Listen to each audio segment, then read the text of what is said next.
একে কোন একটা একাডেমিতে যদি অ্যাডমিশন করে দিই বেটার হয়, তখন ওকে কি করে একটা একাডেমিতে অ্যাডমিশন করে দেয় এবং সেখান থেকে একটা ভালো পারফর্ম করে। এবং বাবার স্বপ্ন ছিল যে ছেলে একদিন বড় ক্রিকেটার হবে, এবং অনেক ম্যাচ তার বাবা বসে দেখতো এবং ছেলেকে স্কুটারে করে চাপিয়ে নিয়ে ম্যাচ দেখাতে নিয়ে যেত, বা ওয়ার্ল্ড কাপ বিশ্বকাপ খেলা হলে দেখাতে নিয়ে যেত। প্লাস কি করতো, মাঠে খেলা হলে ওর মাঠে ওর বাবা ওর পায়ের জুতো ফিটে সব বেঁধে দেবে। হয় সেই ফাইনালের আগের দিনে ওই বাবাই পৃথিবী ছেড়ে চলে যেত।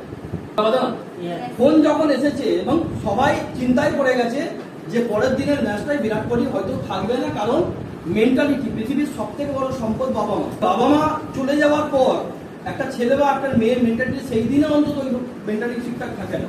তো ওই জায়গায় সবাই সিদ্ধান্ত নিয়েছে যে বিরাট কোহলি হয়তো খেলতে পারবে না। যাই হোক, রীতিমতো বিরাট কোহলি পরের দিন সকালে মাঠে পৌঁছায় এবং অনেক ক্রিকেটার যারা ছিলেন তারাও, তাদের মধ্যে দুই একজন পায়ে প্যাড পরেও ফেলেছে, নামবে বলে রেডি করে ওপেনের দেশে চলে গেছে, তখন ওকে এন্ট্রিতে নামিয়ে দেয়।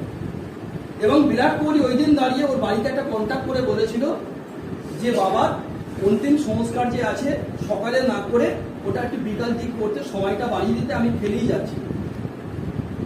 এই সিদ্ধান্ত, এই ডিসিশন যদি বলি আমি, এই ডিসিশনটা কোনো ডেডিকেটেড ছেলে মেয়ে ছাড়া পারবে না।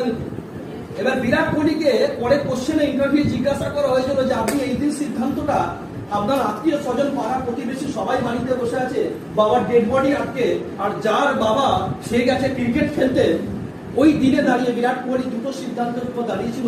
এক সিদ্ধান্ত যে বাবার সামনে পায়ের সামনে বসে কান্নাকাটি করে এবং তাকে বলা যে তুমি